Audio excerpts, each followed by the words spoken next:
Assalamu alaikum, class 8. Dear students, today we are going to move forward with the concept of two nation states, chapter number 11, with another topic that is about Sir Syed Ahmad Khan. So open up your books at page number 89.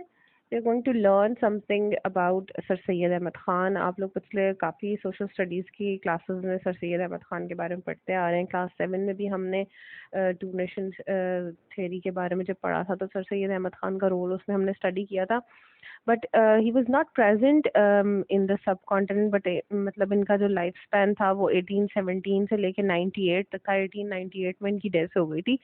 जब तक कायदे आज़म ने एक separate state demand करी थी उस वक्त ये मौजूद नहीं थे 1940 में. बट इन्होंने जो बेसिक कॉन्सेप्ट था ना वो उस वक्त भी दे दिया था अपनी लाइफ में. जब इन्होंने मुस्लिम्स की एजुकेशन के लिए काम किया, एंग्लो ओरिएंटल स्कूल पहले बनाया, फिर उसको कॉलेज में कन्वर्ट किया, फिर एक अलीगढ़ यूनिवर्सिटी की तक उसको लेके गए. तो जो मुस्लिम एजुकेशन की साइड पे जो उन्होंने वर्क किया था उसमें भी इनकी बहुत प्रोमिनेंट फिगर थे ये. Okay, let us read. In the 19th century, however, one of the most influential Muslim figure was Sir Syed Ahmad Khan. He was a brilliant man who did much to resolve the differences between the British and the Muslims after the War of Independence. 1857 में War of Independence हुई थी. मैंने आपको पहले भी बताया था कि किस तरह ईस्ट इंडिया कंपनी बनी और फिर उसके बाद सब लोगों ने एक कार्टेल बना लिया था मुस्लिम्स के अगेंस्ट, और मुस्लिम उलेमा वगैरह बहुत शहीद हुए थे इसमें वॉर ऑफ इंडिपेंडेंस में. उसके बाद ब्रिटिश ने प्रॉपरली टेक ओवर कर लिया था इंडो पाक सब कॉन्टिनेंट पर, और मुसलमानों को शिकस्त हुई थी इसमें, और हमारे मुगल एम्पायर ख़त्म हो गई थी.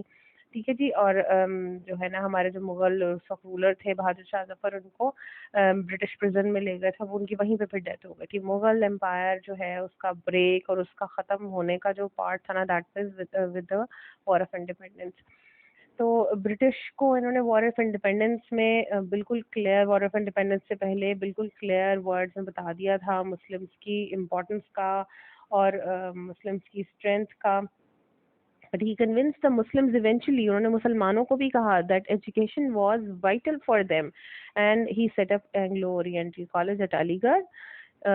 Only through education he believed could they recapture the great glory of their past. उन्होंने कहा जिस तरह आप लोगों ने मुगल एम्पायर मुसलमानों को समझाते थे कि कितना स्ट्रॉन्ग था मुगल्स का रूल, उससे पहले वॉरीज और उससे पहले इस्लामिक जो सल्तनत होती थी वो कितनी ज़्यादा स्ट्रॉन्ग होती थी, और जो है ना कितना वहाँ पे हम लोग जस्टिस के साथ चला करते थे कि किसी को भी माइनॉरिटी को तकलीफ नहीं होती थी. तो वो जो ग्लोरी ऑफ द मुस्लिम्स था ना उसको किस तरह हमने रिकैप्चर करना है, वहाँ तक वापस किस तरह जाना है हमने एजुकेशन के थ्रू, अपने आप को स्ट्रॉन्ग करने के through. He discussed the situation with Hindu leaders and saw how determined they were to rule completely. जैसे मैंने आपको लास्ट लेक्चर में दिखाया था एक पाई चार्ट, जिसमें हमने देखा कि जी हिंदूज की बहुत ज़्यादा तादाद थी मुस्लिम्स और बाकी सारे रिलीजन से कंपेयर करके, तो वो टोटली सब कॉन्टिनेंट पर, इंडो पाक सब कॉन्टिनेंट पर रूल करना चाहते थे. वो ये बिल्कुल किसी को और को अपना किसी किस्म का राइट देना नहीं चाहते थे. ये बिल्कुल क्लियर आइडियाज इनको मिल गए थे उनसे डिस्कशंस के थ्रू ना सर सैयद अहमद खान को. Although Sir Syed never actually suggested two separate nations, उस वक्त कोई कॉन्सेप्ट ही नहीं था, ठीक है ना.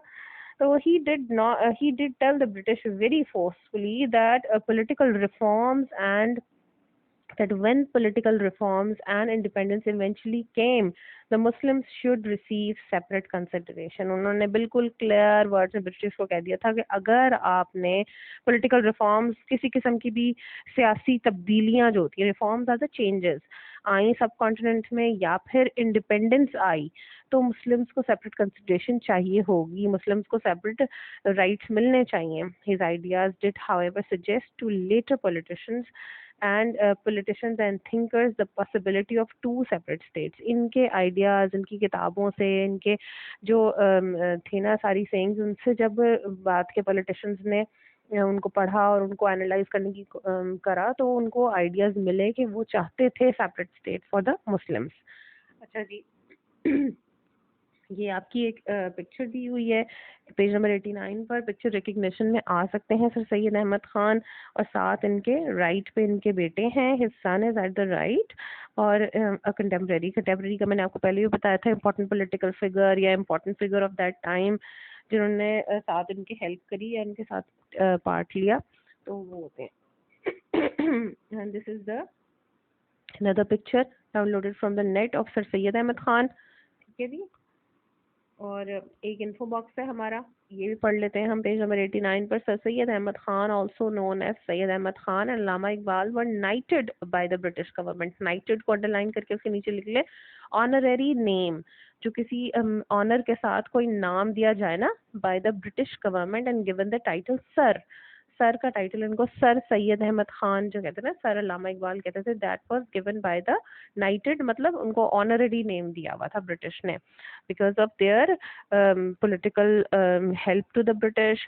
जो स्टेबलाइज सोसाइटी को स्टेबलाइज करने में इन्होंने जो हेल्प करी थी सोशली, तो उसके लिए इनको सर का ऑनररी नेम मिला हुआ था ब्रिटिश की साइड से. नाइट्स जो होते हैं ना बेसिकली सोल्जर्स होते हैं ना, तो जो कोई किसी ऑर्गेनाइजेशन के लिए काम कर रहा होता है तो उसको कहते हैं कि जी दे आर नाइटेड, या उनको ऑनररी कोई नेम दिया या ऑनररी कोई बोनसेस मिलते हैं ऑर्गेनाइजेशन की साइड से, तो उनको नाइट करना बोलते हैं. Okay. So that is all for today, and your home assignment is to revise the objectives that are related to lecture number 3, matlab Sir Syed Ahmed Khan, and draw a map of the subcontinent before partition. Label भी करना है, color भी करना है, और उनका सारी countries को bifurcate करके जिस तरह पेज नंबर 88 पर आपका दिया हुआ before partition का map, तो ये आपका home assignment है. बहुत clear आपने अपने journal पे बनाना है. Okay, that's all for today. Allah Hafiz.